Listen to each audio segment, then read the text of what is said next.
that you have a look. Right. Has anyone heard anything I've said or not? Should I repeat that? Right, okay, sorry, yes, we had a technical issue, so now I'm going to just say that all again. It's just to say that the screen you're looking at is, I'm just going to talk you through that. So the bottom left-hand corner is where you're going to be sharing comments. So if you're typing comments, that's where, thank you, I can see all those questions now. That's where you'll be choosing who you want to share your comments with. And you can share either with everyone, or you can just share with presenters. So if you've got a technical issue, so I think some people have used that, and so you can put that in there, or if you want to talk to either Rhiannon or myself.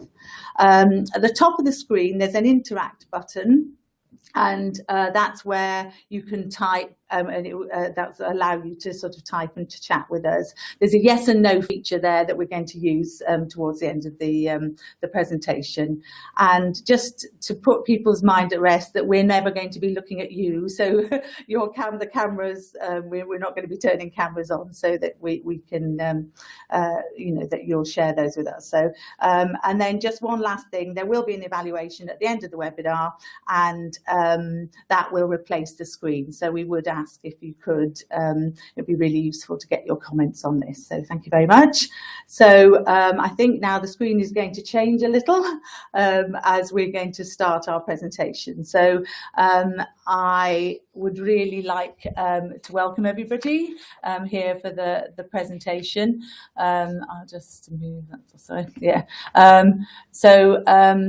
I'm very, very pleased to have Rhiannon Evans, who is based in Decipher with us, and she's going to do a presentation on how might schools influence students' self-harm and suicidal behaviours. We know from talking to schools that this is a real issue in schools, so we're delighted to be able to feature this within a webinar. And as I say, there'll be time to do some discussion, and then just a little bit of time to sort of update everybody on network news. So I'm going to hand over to Rhiannon, and obviously we'll be stopping twice to do some discussion and questions. So if you want to type your questions in, you can, otherwise save them and you can sip your tea. Before we go, so hi, so for the third time I'm Rhiannon Evans, but just to point out that that's my email address, so if you had any follow-up questions from today, then please feel free to get in touch with me, or if there was some discussion points which you couldn't really convey through the technology we have, then please do let me know. So as Joan said, I'm going to talk to you about how schools might influence students' self-harm and suicidal behaviours. So there's three things I'm going to touch on today. So the first is trying to really understand the role of schools in those behaviours and the processes that lead to those behaviours. And then trying to think then about, well, what is it that we as a research centre and in collaboration with the SHRN network can do about this? So based on some work that we've done and work that we're trying to move forward, exploring opportunities for prevention within SHRN. And then thirdly, and it's slightly more tangential, but I think it really contributes to the programme of work that we're trying to undertake, is the WISE study, which is the Wellbeing in Secondary Education study that we've recently been funded and are due to commence in January. And that's orientated to creating a positive school environment. So not explicitly self-harm and suicide, but leads within that programme of work. So just to start by kind of giving a little bit of background context about self-harm and suicide. So community studies in the UK have been conducted, and although they're quite old, and actually no community studies being conducted in Wales, it's in the other 4 countries, we know that prevalence of self-harm in secondary schools ranges from about 7% to almost 19%. And suicide ideation, which is termed thoughts of suicide or inflicting death on self, is reported to be about 16%. And this is sort of really important because we know that 1/3 of adolescent ideators actually go on to make an attempt on their life. And recent evidence from the USA reports that about 5% of secondary school people will attempt suicide. And I think perhaps one of the most shocking statistics that people often use is the World Health Organization last year had their report and suicide was the second lead cause of death globally in 15 to 29-year-olds. And that kind of needs to be treated with caution, because actually there's not that many other causes of death in this age group. So kind of like, don't read too much into it, but it does mean that it's still really important. And what we don't really have is a lot of international reporting about suicide in under 15s. The UK has only recently started a register, but the US do capture this data. And in 10 to 14-year-olds, suicide is the third lead cause of death. So, I mean, it is a pretty significant public health problem. And we also have a lot of underreporting. So as you can imagine, there is a tendency for coroners to not want to determine a verdict of suicide in children, due to a lot of discussion really about, well, can a young child have intent to die by suicide, and would it just be an accidental death? So there's a lot of debate, which I won't go into too much, but it's kind of worth thinking about is, well, why is it that I'm talking about self-harm and suicide to date? And kind of, do we need to think of them as part of the same problem, or should we be separating them out? And actually in the US and a lot of other countries, there's been a shift to think about self-harm as non-suicidal self-injury. So if you do any research or read any research, you'll often see NSSI. And however, I think in the UK, this is seen as being problematic due to the link between self-harm and suicide-related outcomes.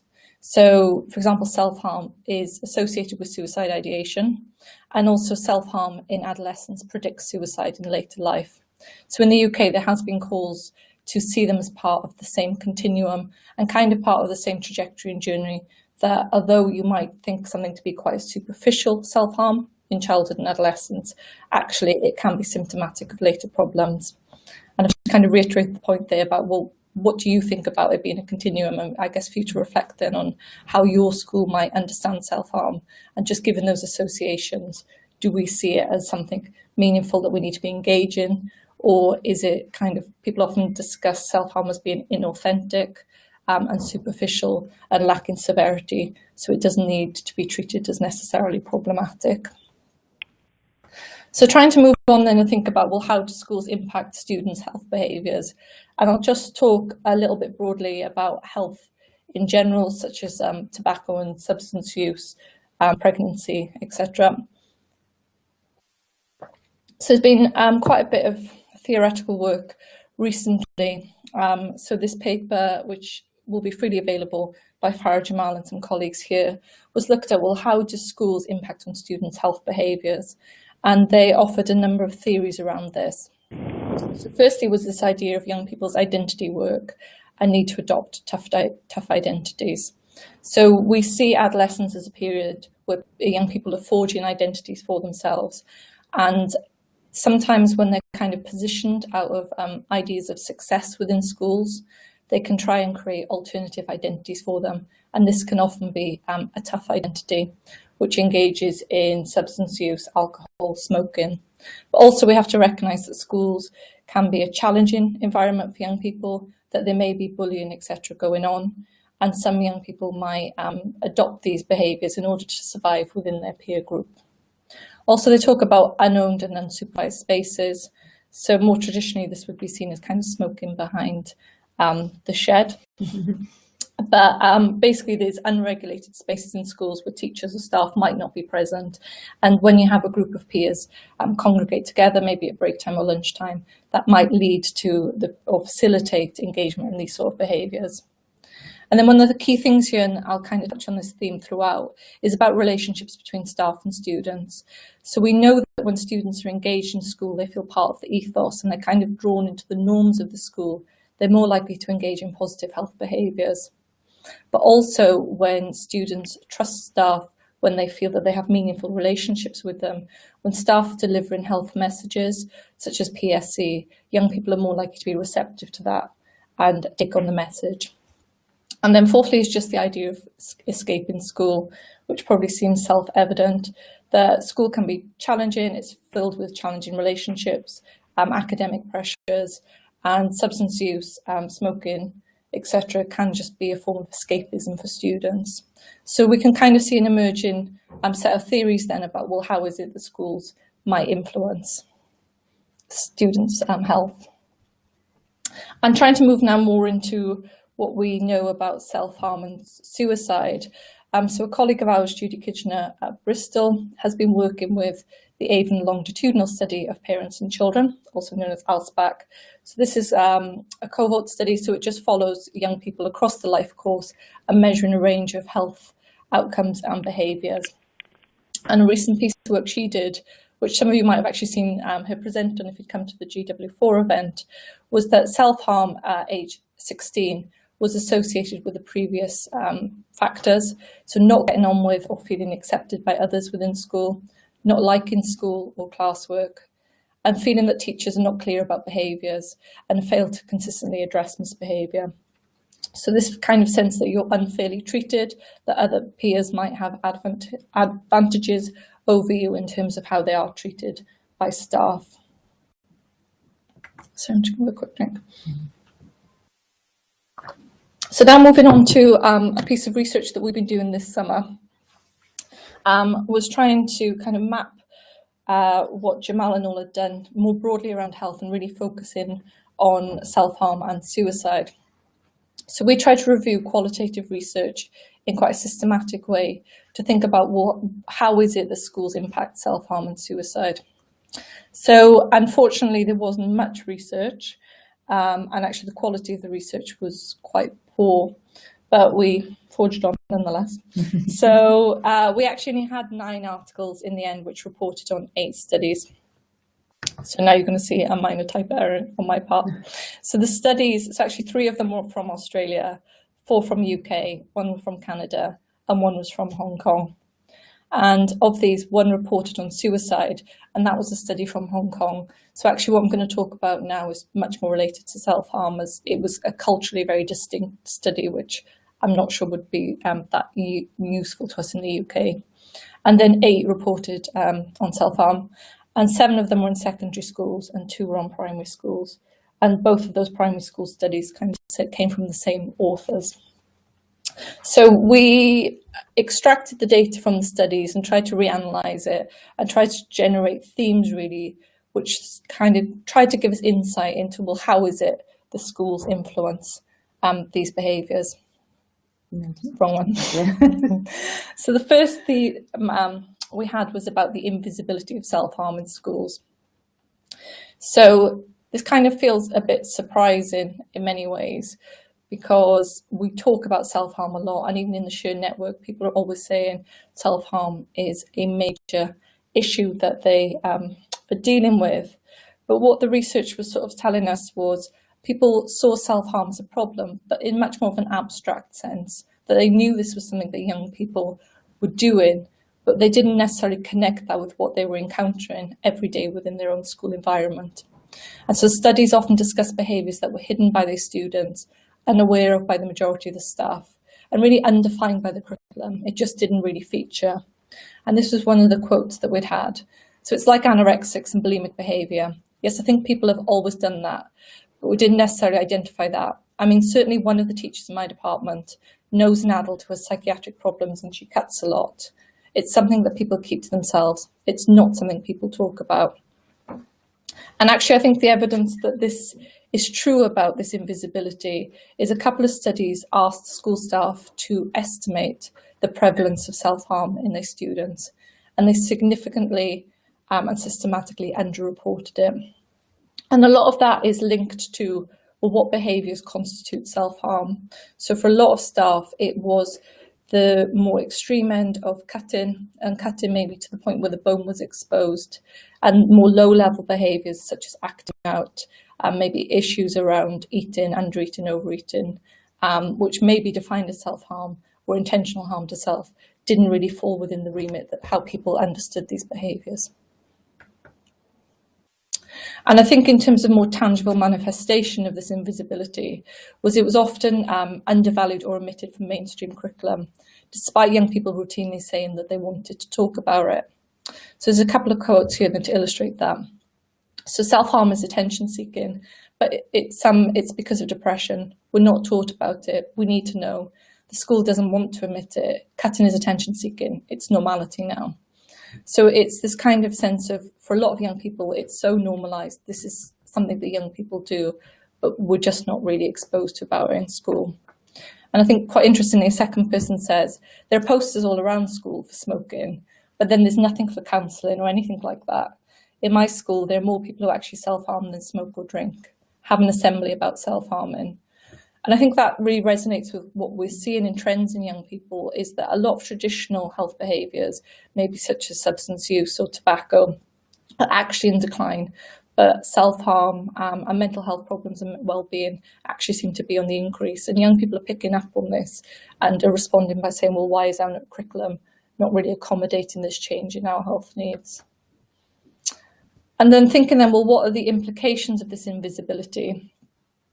Well, I think we have a sense really that there are discourses, often for young people in particular, around shame and stigma on self-harm and suicide. And we know this, that young people often don't seek help for their behaviours. They don't want to discuss it, particularly with adults or professionals. And when we have institutional investment in the marginalisation of these behaviours, by not making it present within the schools, it can perpetuate secrecy and reticence to seek help. So we can see an escalation of behaviours because young people aren't necessarily having the help that they need. And I think it's important not to be too critical about schools about this. And actually, the research was saying that staff are keen to bring these behaviours to light, but there is a fear associated with some of this. One of them is about contagion, that if you mention or talk to students, it will put ideas in their head and it will encourage them to do it, either by telling them about the methods that are available or showing images of the type of harm that young people do engage in. And also, I think, more in terms of a safeguarding issue, invisibility could be accompanied by a desire not to open up discussion, because schools were concerned about being blamed for self-harm in the event that a child maybe attempted suicide or engaged in serious self-harm, and the parents found out that it was then spoken about in school, and that was seen as a trigger event. So the second theme, this is probably slightly more complex and tenuous of them, is the intersection of self-harm behaviours and educational priorities. So just to kind of foreshadow this a little bit, so when school staff were asked about how they understood and interpreted self-harm, there was a range of understanding. So this came from a very empathetic interpretation of it being an expression of young people's pain and a coping strategy, to more negative understandings of it being attention-seeking, often to get out of doing things. Maybe if they didn't want to do schoolwork, they might harm themselves just so they didn't have to do it. And this was seen as requiring censure and punishment. And what we saw was actually when classes or teachers, understandably so, were focused on delivering their curriculum, if a young person's self-harm disrupted that, it was often constructed as being bad behaviour, and it's disrupted other students' learning, and their behaviour was not in adherence with school rules. And so in those situations, and rather than it being interpreted as an instance of self-harm, it was interpreted as an instance of bad behaviour, and the individual was often denied support, and they were treated with punishment instead. So they were sent out of the room, and they were called disruptive. So as this quote shows, they said, well, I think most of us experimenting, but you probably get the odd child who, you know, there's a bit of peer pressure there to be, I don't know, showing off sort of thing. So that sense of if they were showing off in the class by self-harming, they were punished rather than given support.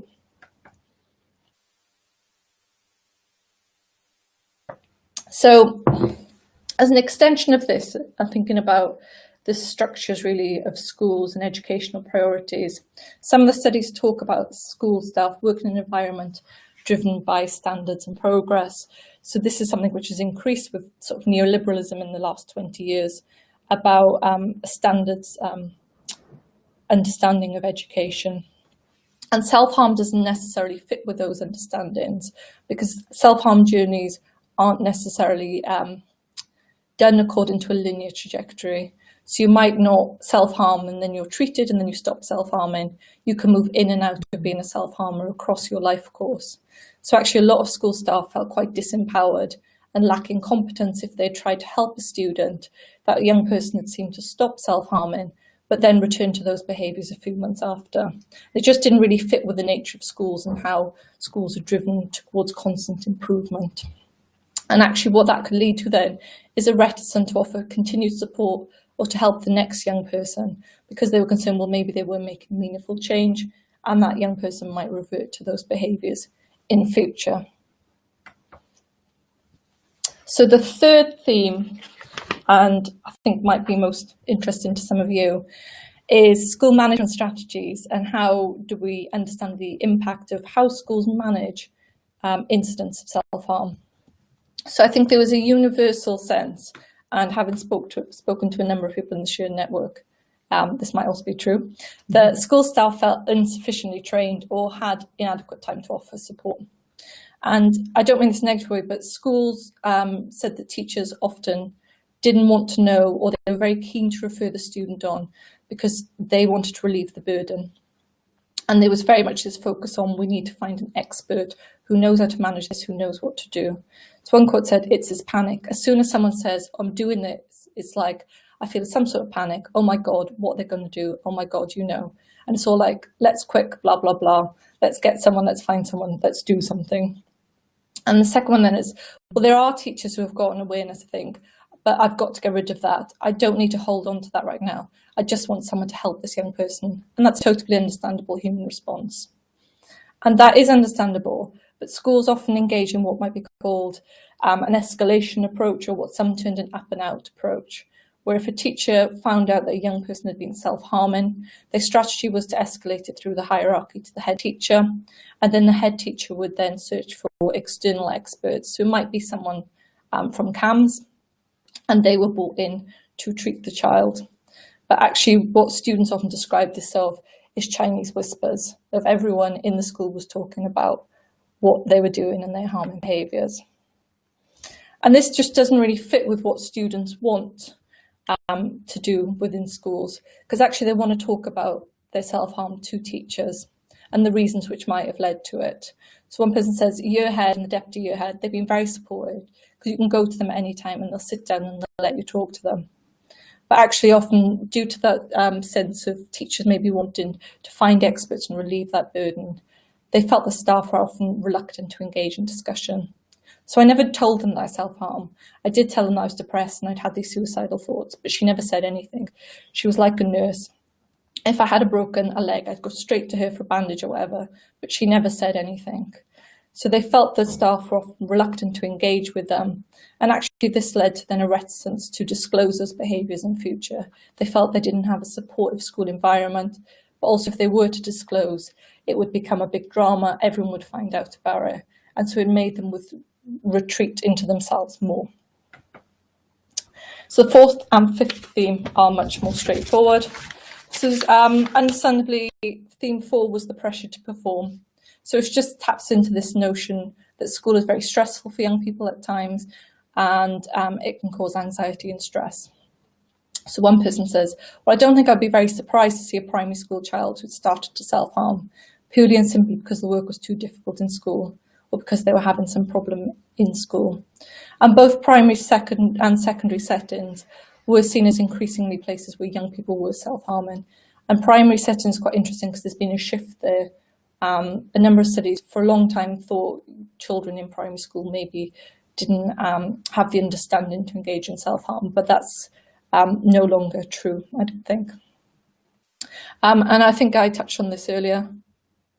Is that mic still all right? Yeah, sorry, yes. Sorry, I was just checking. So it touched on earlier, the school staff were generally seen as being sympathetic, but on occasion, they did understand self-harm as being an attempt to manipulate the situation, to gain attention, and just trying to distract from schoolwork because the young person either found it challenging or just didn't want to do it.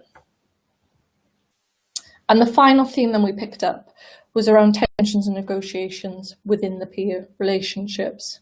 And a lot of this, or the research around this in particular, has moved to online communities and how young people interact online. But I think there's still really a role for understanding peer relationships within the school setting, as a lot of bullying still happens here. And we see this kind of intersection between online and in real life, and things very easily transition between the settings. So I think there's probably still a role here for schools. So some studies talk about bullying being a trigger for self-harm. So one person says being bullied was bad in primary school, but it's not as bad as high school, but it's still bad. It's really hard for me to stand up for myself. I didn't really stand up for myself. I don't think I have the confidence. So then I always used to keep it in. So for them, self-harm was a way of coping with being bullied. But also, on the other end of the spectrum, we kind of see students engaging in self-harm as part of initiation processes for entry into friendship group. And there is kind of a thread of research which looks around youth subcultures and behaviours that are associated with subcultural groups. So there's quite a bit around listening to goth music and being part of a goth subculture, where these behaviours are kind of intrinsic to the identity of those groups. So we might see something similar happening within schools and particular types of friendships. So this one, people say, well, lots of kids do it because others do it first. They do it for acceptance in a clique or social circle. They do it for coolness. And we can kind of think more broadly also about self-harm here. So it might not be the traditional cutting. It might be excessive substance use or alcohol use. And those things have a clear gender dimension as well, which are kind of worth reflecting on. So in terms of some of the conclusions from that study and what we can think about is that schools often recognise that self-harm and suicide, although that wasn't as present in what I just said, can be a problem in schools, but they might render it invisible. And this is often due to them only really seeing the most severe behaviours. And I think the upshot of this and the biggest problem of schools not really seeing it at the level it perhaps needs to be seen is that when we allocate resources, this is one of the area where we don't have sufficient resources dedicated to it. And associated with that then is staff are often not offered adequate training about managing those interactions with young people with this on a day-to-day basis. And a lot of people spoke about an intervention landscape of we're working in the dark. And just because they're not trained to do it doesn't mean the school staff are not having to do it. They are doing it, but they just don't have the training for it. And I think there's kind of an interesting discussion about intervention in this area is that some people have said to me that, well, if we train school staff to manage self-harm, we're just giving them more work to do. But I kind of think, having spoken to the people we've spoken to, is that sense of, well, they're already doing it, so we need to support them better in carrying out these interactions with their students. And reflecting on what I was saying, was schools often don't have a standardised approach. So we don't have any standardisation across schools in Wales. And the default is often to refer students to experts. And for a lot of students, that is appropriate. But for a number of students where it might be a response to challenging events in their life, it might be able to be managed in school better. And there might be a role for us to support schools within this. And one of the reflections on that then is, well, it's because students want self-harm and suicide prevention in their schools, and they want to be able to talk to their students. So mechanisms we might have for achieving that is curriculum activities, designated lessons and assemblies, and safe discussions with teachers about the behaviours and the reasons for their behaviours. So I'm just going to have a quick drink and then I'm going to move on to prevention. Okay. So I'm just going to talk a little bit now then about prevention activities and where we're trying to move to. So suicide probably has some of the strongest evidence-based approaches in terms of school-based intervention. And there's a number of different approaches which have been researched and evaluated and have been shown to be effective. A lot of these are kind of American-led, and sometimes people in the UK don't necessarily think they're appropriate for the school setting here, but these pertain to awareness and educational curriculum, so raising awareness for young people, screening of students, so getting them to take essentially sort of psychometric questionnaires to see if there are particular vulnerabilities that predict suicide, gatekeeper training. So I had been told that every secondary school in Wales would have an assist-trained staff member who would be able to start conversations with young people if they identified them as being at risk of suicide. Skills training for individuals, so that can be things around emotional literacy, social and emotional learning, resiliency. to kind of promote those earlier skills which might mitigate against these, and peer leadership models where students might support themselves. Sorry, keep pressing the wrong button. The strongest evidence I'd say we've had has come out this year. So it was published in The Lancet in January or February. And this was a large multi-country European study called Saving and Empowering Lives in Europe. So the study trialled an intervention called the Youth Aware of Mental Health programme. So this was a manualised universal intervention. That meant it was aimed at everyone in the school and wasn't targeted. So this included a 3-hour role play, interactive workshops, a booklet for students to take away, educational posters around the school, and lectures around mental health and just knowledge about suicide and self-harm and the risk factors.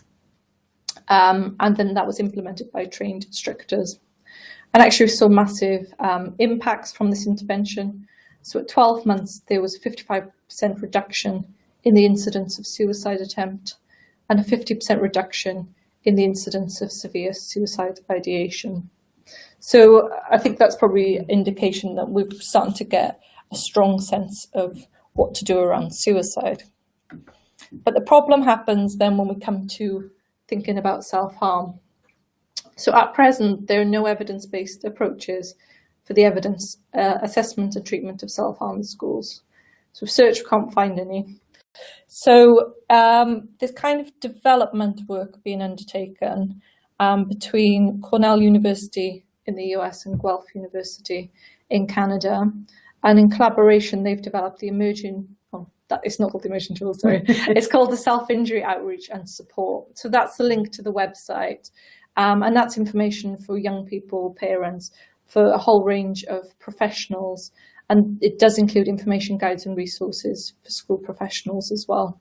So kind of that will be academic literature, stuff about risk factors, what they might do, who they might refer the individuals to. But that's not been subjected to evaluation yet. So it's much more about knowledge exchange and probably doesn't have the evidence where I could recommend it as something that could necessarily be adopted. So I think it's evident, hopefully from that we have a pretty significant research gap, even though we've clearly got a need amongst schools to be doing something. So this is hopefully where our work would come in. And where we want to try and use the School Health Research Network to try to develop intervention in this area. So some of you will be familiar with this and would have partaken in it, but if not, in 2015, it's probably more 2014, but we'll say 2015, the Children and Young People's Self-Harm and Suicide Collaboration was established, so which I led, but it was done in conjunction with other colleagues at Cardiff University, University of Bristol, University of Bath, and the University of Exeter. So in the first instance, we had some funding to set up some sort of network and knowledge exchange events, just to try and start scoping out this problem. And in January 2015, we held an event with Shern schools to understand their experiences of self-harm and suicidal behaviour. And self-harm was identified as the major issue that schools really wanted us to address. So our current plans at the moment and what we're undertaking is developing a grant for further funding to more extensively scope the research and intervention needs of schools. So the intention is that half of that grant will be delivered in Wales and half of it will be delivered out to Southwest England from Exeter University. And it would encompass questionnaires and then focus groups with school staff. And we're probably in a slightly easier and stronger position in Wales because we've got the school environment questionnaire. So Joan will obviously talk to you about this and you will all be very familiar. But in 2016, the Shern School Environment Questionnaire will be disseminated. And we're going to move towards having supplementary sections. And the next supplementary, or the first supplementary section, will be on self-harm. And kind of based on what I've talked to you, the reason for this is that we really want to understand schools' existing prevention and intervention activities around self-harm. So in that network away day sort of event that we had, we saw such variation in practice. So some schools actually spent their whole pupil deprivation grant on employing staff to support them. Some schools just didn't talk about self-harm at all and didn't have any activities or provisions in place. We're also then trying to gauge schools' intervention needs about, well, what types of interventions work for them, what is it that they might want. And also for our utility really is thinking about, well, what are schools' interest in taking part in future research and what might that research process look like. So that's kind of the end of our first two sections. So I don't know if we want to take a moment's pause. Well, shall we take a moment's pause? If you'd like to open the microphones, Mike, and then if anybody wants to ask questions, I think it becomes like a hand up. All attendees are muted and may unmute themselves by pressing star 6. There was something just telling us that was happening. Just in terms of time, I think if you would, if you could type some questions, or if you, as I say, if you put your hands up, we can pick up on any questions. I will come back to the school environment questionnaire. We did talk about it in the summer events, and it was within the information that went out with your student survey. But it's finding out about policies and practice in schools, and it'll be one member of staff filling out one survey. But as Rhiannon said, we thought it was a great opportunity to really focus in on different health topics. So that's what we've done there. I just think, I know it's a halfway thank for Rhiannon, but actually that I found that was it was really interesting to hear all of those, and I think it just begs lots of questions that I'm sure we'll come back to either in events or through newsletters or other ways that we're communicating with you. So I don't know if anybody wants to ask questions now, or whether we perhaps will sort of move on, and I think there's something coming. Is there? There's something coming. There's a caller anonymous who's just unmuted themselves. So right. Okay. Right. Okay. So I don't know if you've got anything you want to say. We can't identify your name through this system.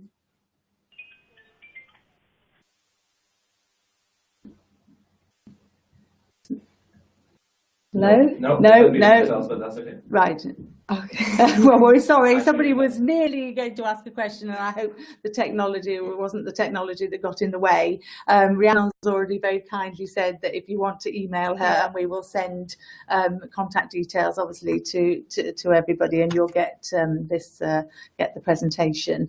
I know quite a few healthy school schemes, local authorities are looking at an approach to support and help schools. So perhaps we can, I'm sure that will be very helpful to know. So just in terms of time, then maybe we'll move on, and then there'll be some time at the end if anybody else wants to ask anything. So Rhiannon is a busy woman, and there's another project that she's involved with, which has as she said, has quite a link. Yeah, so sure. So I'll just tell you about. Oh, yeah. All attendees are muted.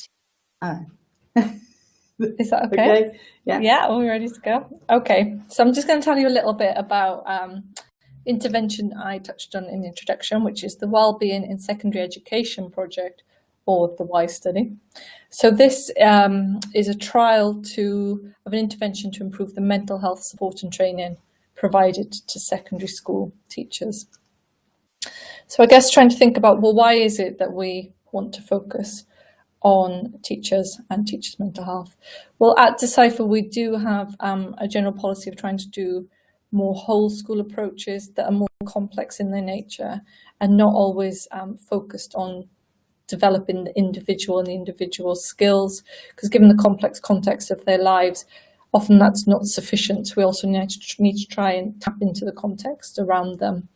And we kind of know that the mental health of teachers is pretty poor. So the prevalence of self-reported work-based stress, depression and anxiety is at a rate of 2,340 per 100,000 compared to 1,220 per 100,000 for all other occupations. So those outcomes essentially are twice as high if you work in the teaching profession. And I mean, that in itself is important, but in terms of how we relate that to what we do about children and young people, is staff absence, presenteeism, and their leaving of the profession due to burnout has a significant impact on student attainment through disruption of the curriculum. But also it impacts on the relationships with students. So we have poor mental health. So it's known that poor relationships between staff and students predicts depression in students. So it's kind of a number of factors and links there which we want to work at. So this was a slide I borrowed off a colleague, kind of just documenting some of the stresses, I think, which are experienced by teachers. So the first was about self-harm and suicide in teachers as a result of the pressures of Ofsted inspections. One is kind of just thinking about the need really for teachers and them articulating through open letters the lack of support that they were receiving within their occupation. And one just from The Guardian, which says that 4 in 10 teachers quit the profession within a year because it's seen as just too difficult and challenging and stressful for them. So there's kind of an evident need then for us to try and think, well, can we intervene and do something here?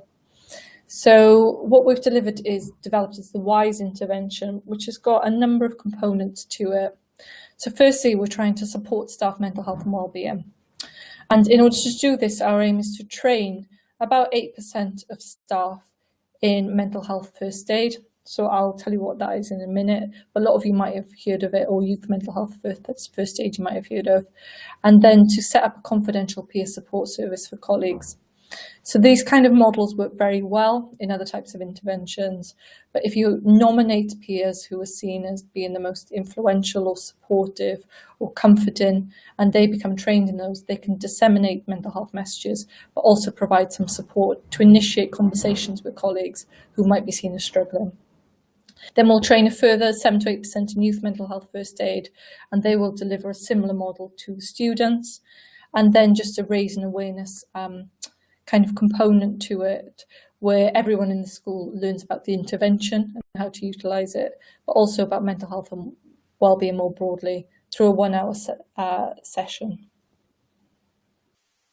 Oh, I don't like him. So in terms of the outcome measures that we will evaluate as part of this, so the primary outcome we've got is teacher wellbeing, which I had to write down, is measured by the Warwick and Edinburgh mental wellbeing scale. But a range of secondary outcomes, which are really important for us because these kind of resonate with what schools often want more. So teacher depression through the patient health questionnaire, but also teacher absence. And actually, we kind of are in discussion moment about, well, what will that look like? We actually might anticipate that absences would increase during the intervention as teachers start to seek more help for their mental health. So we don't know what that would look like. Also presenteeism. So how engaged are teachers in the classroom? Because we know if they have poor mental health, they struggle to manage the classrooms and they struggle to be engaged in their job.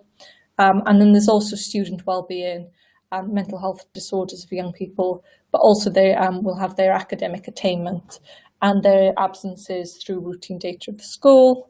And then we'll look at, well, what can we learn from mental health and who uses the support service. So what does mental health actually comprise of? So it's a training course which aims to equip a person to spot the early signs of a mental health problem in others, feel confident helping someone experiencing a problem, help prevent someone from hurting themselves or others, help stop a mental illness from getting worse, help them to recover faster, guide someone towards the right support, and reduce the stigma of mental health problems. So it's very much that early intervention and prevention. We're not asking staff to deliver clinical treatment. It will be much more about supporting someone and giving them that support whilst referrals can be made onto more specialist services if need be. So in 2013 to 2014, a pilot was already conducted by our colleagues in Bristol. So they had 8 schools in the study. So 5 of them received the intervention and 3 of them were called control schools. So they didn't have the intervention. And then we compared kind of what happened in both of those. So the photograph is just the school receiving training for mental health first aid England. And you'll see at the bottom is the study website with some of the information about the study, so you can take a look at it if you want to find out a bit more. And thinking then, well, what were the outcomes? So essentially in a pilot study, we're trying to investigate, can we make this happen as a bigger study with more schools? Do people find it acceptable? Is it feasible? So it wasn't actually intended to assess, is this intervention effective or not in addressing well-being? So the outcomes are a bit more broad here. But we know that peer support has helped approximately 3 people over 2 weeks. 7.5% of staff reported receiving help, and a further 19 said that they would use it if they needed support. But I mean, the study only ran over a year, and there was a sense that it needed time to embed in the school. There were some barriers though. Some people preferred to talk to others. They had lack of knowledge about the service, concerns about confidentiality, and about performance management. And they're not sure if they could help, if the peer could help. But these are barriers we feel we've been mainly able to address in the next stage. And these were some of the comments that people had. So I think we've done a very good job of making it more public, removing the stigma, and letting people know there is someone to talk to. Often people just really need somebody to listen to them and spend a bit of time and care over what's going on for them. And it was them effectively giving me a big hug and protecting me from it until I was ready to go back into the classroom. So quite positive feedback then about the experience. And in terms then of the perceived outcomes of the WISE study, so there was an increase in knowledge, confidence in helping others, actual help reported, and decrease in stigmatising attitudes around mental health. Sorry, there's a slight error there. Also improved knowledge, affirmed current practice, reflection on own mental health and coping strategies. So I think it's useful. Within my year team, there are people who I think are less confident, and I've seen a difference in their practices. The way I listen, I think, is a bit different because of the training. You think, oh, there is someone else there who might have the same problems as I do or as other people. That was really enjoyable and really quite cathartic because we helped each other reinforce the things that we were already doing well, and also perhaps consider a few other ways of approaching things. So there was a lot of good feedback then about the training. So what we're doing now is the National Institute for Health Research has funded the University of Bristol and Cardiff University to undertake a large-scale trial of the WISE project to assess, well, is this effective in addressing the outcomes that I outlined earlier? So the study hopefully will start in January 2016. And the aim is we'll start to train people in mental health first aid and start baseline surveys in September 2016 for the schools to get the data of where they're at. And it will run until December 2018. So in the study, we'll require 12 schools in England and 12 schools in Wales, so a total of 24. And in Wales, 6 schools will be intervention schools, so they'll receive mental health first aid, and 6 will be control schools. So they won't have the intervention, but they will receive all of the data, so the data will still be collected from them. So there'll be a lot of important feedback information about the mental health of their school staff and their students. So we're currently starting, we're about to start recruitment in January 2016. Still wrong button. So the thing I guess I just wanted to ask and to try out our yes or no button is, would your school like to receive more information about the WISE study? And then the other thing, which would be a type-in response, is how do you think we might encourage schools to engage in this study? Okay. Right, that's me done. Oh, that's fantastic. Well, I'm slightly aware of the time, but if there are any questions, I'm just going to sort of move on and just do a very quick network news. But we can stop at any point just to ask some questions, and so we can move on from there. But we'd really like you to yes, just say whether you would like more information. So just very quickly, just to say that we are actually recruiting schools at the moment. You may not all have been aware of that, but we've now moved from 69 up to 111 schools. We've still got a very broad free school meal entitlement numbers of schools, and we have some authorities now that have all of their schools on the network. Just to remind you, I'm sure it won't have escaped your notice that the e-survey is going on at the moment, and I know we just want to thank you really, because we've had some issues, and just the way everybody's been so understanding and courteous. So thank you so much for that, and we hope that the next lead up to December the 17th will go smoothly. But as I say, always get in touch with us. The school environment questionnaire that Rhiannon mentioned, just to say that's going to be in next term, and as I say, it'll be one person who is filling that in, and obviously we'll give you lots more information on that. We're always looking for ideas and interesting and good practice, and wanting to share that. Our next newsletter will be we'll be doing for the end of term, ready for the beginning of next term. So if there's anything that you're doing in terms of your reports, or anything that you've done that you think would be interesting, then do let us know. Just to say, certificates and logos will be sent to the new schools, and also certificates for those who joined the event. So some dates for your diary, which we have put in the newsletter, but again, just to say there will be 2 more webinars, and one in February and one in April. And on your evaluation, it's going to pop up on your screen very shortly. You've got a chance to say if there's a topic that you think, a health topic we ought to be looking at there. And we'd just love to see you. This is great at giving information, but we miss the chat, but there isn't a chat button, so we hope to see you at events in the summer. And so, as I say, we're going to do some, I've got something come up, bad network connection. I don't know what that means, but I'll just keep talking.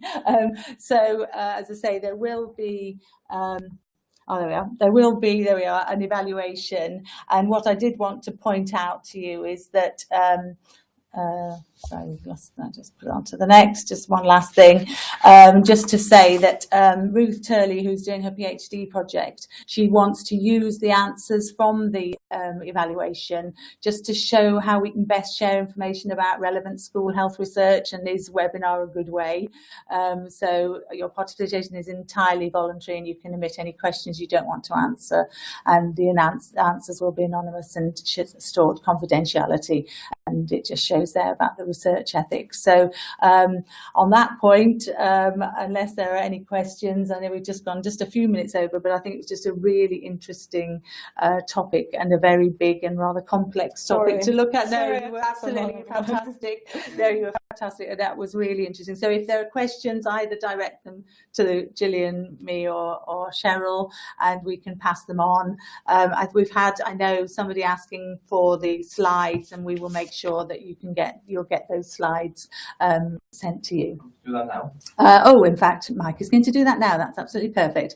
So thank you so much for joining us, and yes, it's lovely we've got some very nice comments. So thank you so much. Yes, it obviously has touched a nerve, and is obviously of great interest. So thank you, Rhiannon, and we look forward to sort of seeing you again here in February. So thank you very much. Thank you. Bye. Bye. Are we